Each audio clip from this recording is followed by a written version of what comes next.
Hi guys, welcome back to our channel. Already thumbnail చూసే ఉంటారు కదా.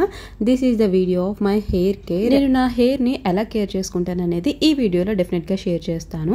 నాకు ఎంత పెద్ద హెయిర్ ఉందనేది ఇంపార్టెంట్ కాదు, మనం ఎంత బాగా మెయింటైన్ చేస్తున్నాం అనేది important. Like without dandruff, without lies and without frizziness. And summer లో స్వెట్టింగ్ వల్ల హెయిర్ అంతా డస్టీగా డాండ్రఫ్ ఎక్కువైనట్టు అనిపించింది అనమాట.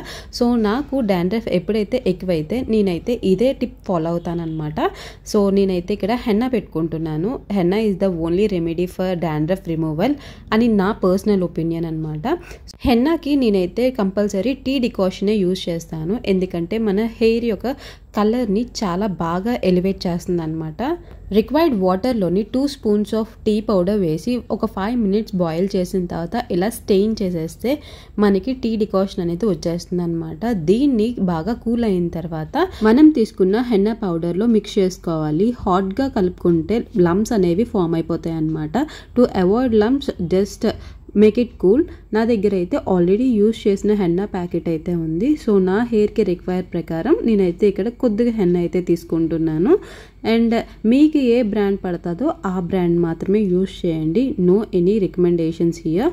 సో తీసుకున్న పౌడర్ని జస్ట్ స్పూన్తోని లమ్స్ లేకుండా ఇలా స్మాష్ చేసుకోండి ఫస్ట్. అండ్ నెక్స్ట్ అయితే నేను ఒక ఎగ్ అయితే తీసుకుంటున్నాను. ఎగ్ ఎలాంటి స్మెల్ రాదు మనం బాగా మిక్స్ చేసేస్తే. అండ్ ఎవరికైతే ఎగ్ పడదా యోగర్ట్ మిక్స్ చేసుకోండి. కర్డ్ ఎగ్ ఆర్ యోగర్ట్ హెయిర్కి సిల్కినెస్ ఇస్తుంది, ఫ్రిజ్ ఫ్రీగా చేస్తుంది అంతే. ఎగ్ పడలేని వాళ్ళు మాత్రం యోగర్ట్ మిక్స్ చేసుకుంటే సరిపోతుంది. నేను ఇక్కడైతే ఎగ్ని అయితే బాగా బీట్ చేసి మిక్స్ చేసేసాను. నెక్స్ట్ ఇదైతే బాగా కూల్ అయిపోయింది. సో డికాక్షన్ని ఇందులోకి వేసుకుంటూ బాగా మిక్స్ చేసుకుంటున్నాను వితౌట్ ఎనీ లంప్స్. మెయిన్లీ ఆడపిల్లలకి హెయిర్ ఎంత ఇంపార్టెంటో వాళ్ళ మదర్స్కే తెలుసు. అమ్మలందరూ వాళ్ళ కూతుర్లకి పెద్ద హెయిర్ కావాలని చాలా కేర్ చేస్తారు పెళ్ళికి ముందు వరకు. అండ్ చాలా రకాల హోమ్ రెమెడీస్ కూడా వాళ్ళ పిల్లల మీద డెఫినెట్గా ట్రై చేస్తారు. అండ్ ఇక్కడైతే నేను ఈ మిక్చర్లోకి ఒక లెమన్ అయితే యాడ్ చేస్తున్నాను. లెమన్లో ఉన్న సిట్రిక్ యాసిడ్ మనకి ఎక్కడైనా ఇచ్చినెస్ ఉన్నా లేకపోతే డాండ్రఫ్ కానీ ఏమైనా ఉంటే ఇదైతే బాగా రిమూవ్ చేస్తుంది. సో దీన్ని కూడా బాగా మిక్స్ చేసేసిన తర్వాత ఒక 2 tablespoon ఆయిల్ని యాడ్ చేయండి. ఎయిదర్ కోకోనట్ ఆయిల్ ఆర్ బాదం ఆయిల్ని యాడ్ చేయండి. నాకు ఇక్కడైతే అవైలబుల్గా బాదం ఆయిల్ అయితే అవైలబుల్గా ఉంది.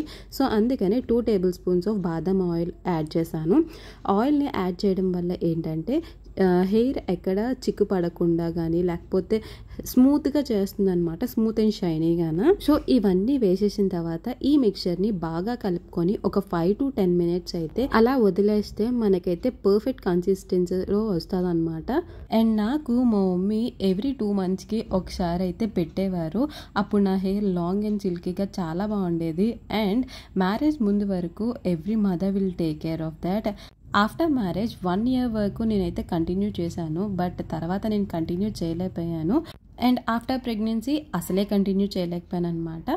So I just want to take care of myself. So that's the reason I have again started doing everything in my routine. And let me know in the comment session మీరు డాండ్రఫ్కి ఎలాంటి remedies use చేస్తారో. And this is one of the natural home remedy to get rid of dandruff and frizziness of hair. And ఇప్పుడు దీన్ని apply చేసుకోవడం is one of the biggest task. 10 minutes అయిపోయిన తర్వాత చూస్తే మనకి కన్సిస్టెన్సీ అయితే ఇలా వస్తుంది. అండ్ చాలా బాగుంటుంది కూడా. అండ్ స్మెల్ కూడా ఏమీ ఆడ్గా ఉండదు. అండ్ ఈ మిక్చర్ని ఒకసారి మిక్స్ చేసుకొని హెయిర్కి అప్లై చేసుకోవడమే. హెయిర్కి అప్లై చేసుకోవడం అనేది ఒక పెద్ద టాస్క్. ఫస్ట్ అయితే హెయిర్కి బాగా చిక్కులు ఇప్పేసుకోవాలన్నమాట. చిక్కులు ఉంటే ప్రాపర్గా అప్లై చేసుకోలేము. అలాగే బాతింగ్ తర్వాత మనకే చిక్కు తీసేటప్పుడు చాలా హెయిర్ ఫాల్ అనేది అనిపిస్తుంది అనమాట. సో దట్స్ ద రీజన్ ముందే మనం చిక్ అంతా తీసేసుకోవాలి. So that it will be easy. Actually long hair వాళ్ళకి చిన్న చిన్న పార్టీషన్స్ తీసుకొని ఈ హెన్నా పౌడర్ని స్కాల్ప్ వరకు రీచ్ అయ్యేలాగా అప్లై చేసుకొని పైకి బన్ కింద వేసుకోవాలన్నమాట. సో నాది షార్ట్ హెయిర్, కొద్దిగా అయితే తీసాను బట్ నాకైతే బన్ కింద రాలేదు. సో అందుకనే కంప్లీట్గా అప్లై చేసేసుకొని ఒక క్లిప్ అయితే పైకి పెట్టేసుకున్నాను అనమాట. So it was the best option అనిపించింది. ఈ హెన్నా పౌడర్ని స్కాల్ప్ వరకు రీచ్ అవ్వాలన్నమాట. సో దట్ మనకి డాండ్రఫ్ ఉన్నా లేకపోతే ఎనీ ఇచ్చినెస్ ఉన్నా సరే డెఫినెట్గా రిమూవ్ అయిపోతుంది. సో నేనైతే కంప్లీట్గా అప్లై చేసుకొని చూపిస్తాను చూడండి. నాకైతే మా మమ్మీ బిఫోర్ మ్యారేజ్ అయితే ఒక పెద్ద బన్నలా వేసేవారనమాట స్కాల్ప్కి, అది నీట్గా అప్లై చేసి. సో నేనైతే ఇప్పుడు మాత్రం అంతలా చేసుకోలేకపోయాను. జస్ట్ ఇలా అయితే అప్లై చేసేసుకొని జస్ట్ పైకి క్లిప్ పెట్టేసుకున్నాను. ఇంట్లో వర్క్ అంతా అయిపోయేసరికి నాకైతే కంప్లీట్గా డ్రై అయిపోయింది. సో మీరు యూస్ చేస్తున్న మైల్డ్ షాంపూస్తోనే మనం క్లీన్ చేసేసుకోవచ్చు. సో క్లీన్ చేసుకున్న తర్వాత చూడండి నాకైతే డాండ్రఫ్ అయితే అస్సలేమీ లేదు. You can observe here. And నా హెయిర్ అయితే షైనీగా వచ్చింది. అండ్ కలర్ కూడా లైట్గా బ్రౌన్ కలర్ షేడ్లో వస్తుంది. చాలా బాగుంటుంది. అండ్ నచ్చితే డెఫినెట్గా లైక్ చేసి, షేర్ చేసి, సబ్స్క్రైబ్ చేసుకోవడం మర్చిపోవద్దు. And thank you for all your support and love. And మీరు ఇలాగే సపోర్ట్ చేస్తే నేను ఇంకా మంచి వీడియోస్తో మళ్ళీ మీ ముందుంటాను. And until then take care, bye bye.